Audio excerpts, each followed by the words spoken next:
საქართველოში ტურიზმის განსავითარებლად ეროვნული სტრატეგია შემუშავდება. დღეს ამ პროექტზე მუშაობა ოფიციალურად დაიწყო. ტურიზმის ეროვნული ადმინისტრაცია 2025 წლამდე ტურიზმის განვითარებისთვის განსახორციელებელ პროექტებზე შესაბამის უწყებებთან და მსოფლიო ბანკთან ერთად იმსჯელებს.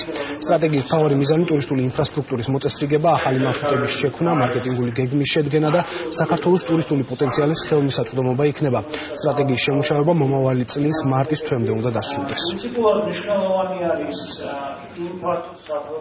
მიმართულება რატომაც იწერება სტრატეგია არის იმ ტურისტული პოტენციალის მაქსიმალური ათვისება, რაც საქართველოს გააჩნია და იმ ინფრასტრუქტურის მოწესრიგება, რათა ხელმისაწვდომობა იყოს ჩვენ ტურისტულ ადგილებთან და კურორტებთან, შესაბამისად იმისათვის როგორ უნდა განვითარდეს სტრატეგია, როგორ უნდა განვითარდეს საქართველოში ტურიზმი, ძალიან მნიშვნელოვანია, რომ ამაზე მსჯელობა მიმდინარეობდეს. ტურიზმიდან შემოსავლები ჩვენ სავაჭრო ბალანსში შეადგენს $1.7 მილიარდ, რაც არის ძალიან მნიშვნელოვანი. დოკუმენტი, რომელიც უნდა მივიღოთ ჩვენ საბოლოო ჯამში და ეს დოკუმენტი უნდა დასრულდეს მარტის თვისთვის, ჩვენ უნდა გქონდეს ნათელი ხედვა თუ როგორ განვითარდება ჩვენი ტურიზმი 2025 წლამდე.